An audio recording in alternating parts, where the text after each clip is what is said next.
What does it really mean to be rich beyond imagination, beyond luxury? There exists a world where price tags don't matter, a world where billions are spent not on needs but on desires. Today we step inside that world and uncover the most expensive things money can buy. Let's begin with the crown jewel of billionaire collections. Diamonds. In 2017, the Pink Star diamond sold for an astonishing $71 million at auction. A flawless 59-carat pink stone so rare that it redefined what wealth could look like. For the ultra-rich, owning such a gem isn't just about beauty, it's about power, status, and legacy. A diamond that becomes history in itself. But diamonds aren't the only treasures. For those who rule the skies, private jets aren't enough. The Gulfstream G700, or Bombardier Global 8000, can cost over $75 million, but billionaires customize them further with gold-plated interiors, private bedrooms, and even onboard spas. Some go further and buy the Airbus A380 or Boeing 747 retrofitted into a flying palace with theaters and lounges. Turning an aircraft into a home is the ultimate statement that money truly has no limits. Now imagine the seas, where billionaires buy not ships but floating kingdoms. The history's supreme yacht, often whispered about, is said to cost over $4 billion. Its interior reportedly made with platinum, gold, and even meteorite rock. While many dispute its existence, one thing is certain. Yachts are the playgrounds of the rich. The Azam, worth $600 million, is real. A 590-foot-long marvel with secret defense systems and unmatched luxury.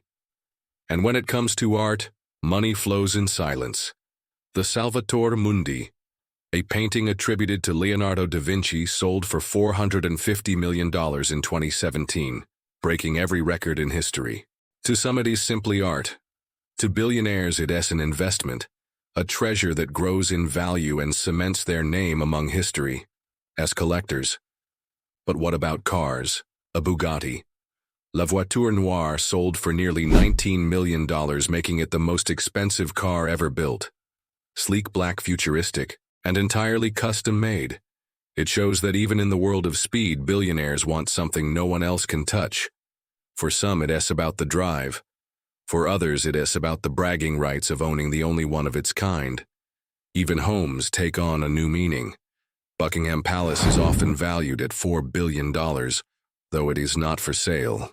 Billionaires settle for estates like Antilia in Mumbai, owned by Mukesh Ambani, worth over $2 billion, with 27 floors, multiple helipads, and a staff of hundreds. It isn't just a house, it as a monument to personal wealth. And then there are the strangest purchases. A 1963 Ferrari GTO sold for $70 million. A rare bluefin tuna in Japan once auctioned for $3 million. Billionaires spend not just on luxury, but on rarity things no one else can own. What drives this obsession? It is not survival. It is not comfort. It is exclusivity. The idea that only a handful of humans can experience these things, that money can create a life so far removed from the ordinary, it almost feels unreal. But there is another side. For every diamond painting or super yacht, there are critics who question the morality of such spending in a world where millions struggle for basic needs. Billionaires argue that their spending fuels industries, jobs, and economies. Yet the debate remains. Does extreme wealth create progress? Or does it highlight the growing gap between the few who can buy anything and the many who can barely afford necessities? Still, the fascination with the world's most expensive things never fades, because they are symbols. They remind us of human creativity, excess, and desire. They represent what happens when wealth knows no limits. In the end, the world's most expensive things are not just objects. They are stories.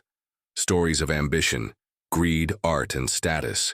They define what it means to live beyond luxury.